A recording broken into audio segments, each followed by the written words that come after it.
Me da mucho gusto saludar a Fernando Beranzarán, quien está allí en la línea telefónica. Fernando, muy buena tarde. Muy buena tarde, Miguel. Encantado de estar contigo junto a auditorio. Pues te vimos ayer, te escuchamos y yo te quisiera preguntar primero tus impresiones, la parte sensible, la parte humana de lo que viviste ayer ante tanta gente, ante tanta unidad, ese himno nacional, esas Goyas, todo esto que la verdad pues enchinaba la piel. Así es, lo dijiste bien, enchina la piel. Fue absolutamente conmovedor porque además nos rebasó todas las expectativas, ¿no? El Zócalo se quedó pequeño, faltó Zócalo, por decirlo de una manera.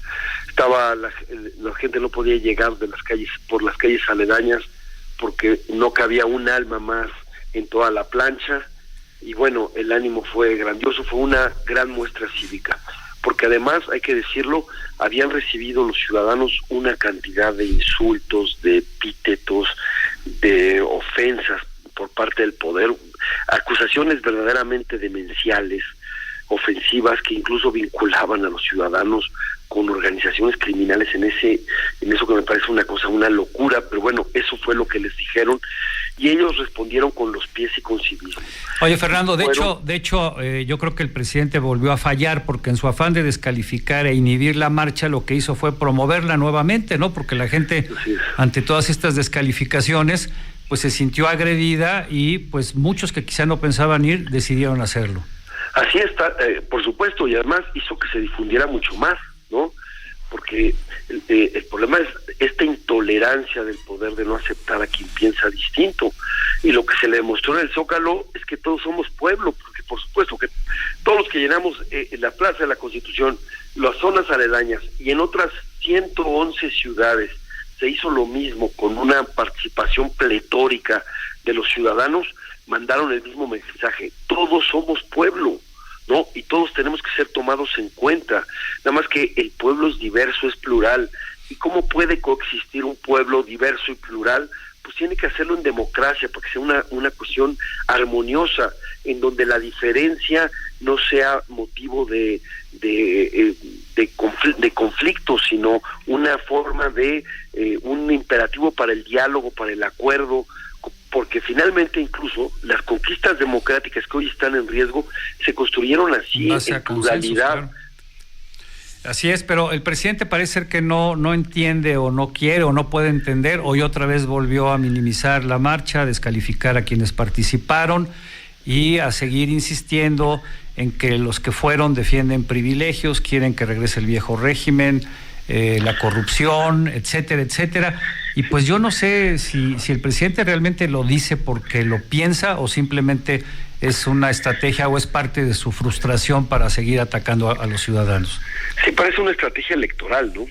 Y lástima, porque es lamentable que sea el primer mandatario quien degrade a ese grado, quien degrade de esa manera el debate político, porque debiera ser de razones, debiera ser con argumentos, debiera ser sin ridiculizar al otro, debiera ser sin descalificaciones. Ahora sí que debiera ser un debate inteligente, pero aquí lo que quieren decir es: si estás conmigo, eres bueno, no importa lo que has hecho, y si eres crítico, entonces te voy a acusar de cualquier cosa, así sea totalmente injusta, sea calumniosa, sea una injuria, ¿no? Y bueno, ese es el nivel que tenemos, pero lo bueno es que ahora la República está en manos de la Corte, no del presidente. Ese es el punto, ¿no? Porque la lectura que hace López Obrador me parece errónea. Él ya hizo lo que pudo y lo que quiso con el tema de la reforma al Instituto Nacional Electoral, pero ahora el balón está, o va a estar, en la cancha de la Suprema Corte, y la petición, el clamor popular ayer era precisamente pedirle a la Suprema Corte que haga lo que tiene que hacer, ¿no? Para evitar que se viole la Constitución, que haya inconstitucionalidades o que haya controversias constitucionales que le den la favor a López Obrador y a su grupo. Exacto, nosotros fuimos a respaldar a los ministros para que ejerzan la división de poderes, porque además hemos visto las presiones antes, o sea, no es que los ministros nunca hayan tenido presiones, pero ahora son públicas, explícitas, les dicen cualquier cosa para tratar de tenerlos contra las cuerdas. Entonces les decimos, lo que nosotros queremos es que ustedes decidan libremente, sin presiones. Si pero nos permites, obviamente vamos a escuchar nuevamente al exministro Cosío, el ministro que está en retiro. Vamos a escuchar parte de lo que dijo ayer. Claro. En las próximas semanas, los señores y las señoras ministras tendrán la oportunidad de demostrarse y de demostrarnos si los calificativos presidenciales tienen o no fundamento. Tengo la confianza de que todos ellos evidenciarán que no son ciertas las expresiones del presidente y de sus colaboradores. Estoy seguro que los ministros considerarán que las irregularidades en los procesos legislativos tienen un serio potencial invalidatorio. Sé que los ministros declararán que las normas electorales que reducen los recursos humanos y presupuestales de los órganos electorales violan los principios de equidad y certeza. Pues parte de lo que decía el ministro Cosío. ¿Coincides plenamente? ¿Hay confianza en la Suprema Corte pese a Yasmín Esquivel y a los que llegaron precisamente en esta nueva administración y que prácticamente han votado casi siempre a favor de no dar marcha atrás en algunas reformas del presidente? Pues sí, queremos creer en eso, por supuesto. Es curioso cómo el presidente respalda a quien plagia de manera recurrente para escalar sus cargos, ¿no? Porque vota con criterio ideológico y político de acuerdo a las necesidades del gobierno, de acuerdo a los intereses del gobierno, ¿no? Del grupo en el gobierno. Y a los que ejercen su libertad de decisión de acuerdo a la Constitución, y además ahora sí que le vienen con el cuento de que la ley es la ley. A esos los ataca de manera inclemente. Pero es curioso, el único argumento que tienen para su plan B es el de la austeridad. Hay que ahorrar. Bueno, pero ¿cuánto cuesta el INE? El INE no cuesta ni siquiera la cuarta parte del 1% del presupuesto, ni siquiera la cuarta parte. Y buena parte de esos recursos que cuesta el INE son el financiamiento a los partidos. Y además tienen que hacer labores que no hacen en otros lugares del mundo, como por ejemplo nuestra identidad, que es tan importante, que es el INE, que es nuestro credencial de elector y que nos funciona como cédula de identidad en los hechos por su confianza, la confianza que tenemos, el rigor con el que manejan nuestros datos personales. Por eso está. Pero si imagínate, con lo que nos cuestan los 3 elefantes blancos de este gobierno, que es el Tren Maya, que es el aeropuerto y que es la refinería, habría más de medio siglo de INE. Se financia más de medio siglo de INE con esos recursos. Pero lo que nos ha enseñado la historia, además, es que no hay nada más caro que no tener democracia, además. Y eso es lo que deberíamos valorar. Estamos hablando de derechos fundamentales, no es un asunto de cuentachiles, pues, ¿no? Y además, te doy otro dato, Miguel. Nunca habíamos tenido un presupuesto tan holgado como ahora, ¿no? Nunca se habían presupuestado tantos recursos como ahora, ¿no? Nada más que lo que pasa es que para el presidente hay austeridad para todo lo que no le y además también, además considerando lo que ha publicado en los últimos días la Auditoría Superior de la Federación, tan solo entre el 2019 y 2021 hay un faltante de 77,000 millones de pesos que no ha comprobado las distintas instancias del gobierno federal y otras instituciones. Entonces es un verdadero despropósito querer descuartizar al INE por temas de presupuesto cuando están dilapidando los recursos en el Tren Maya, en Dos Bocas, todas estas irregularidades, opacidad en el tema de Santa Lucía, y además todo este faltante de 77,000 millones de pesos, pues no tiene ninguna lógica, ninguna congruencia.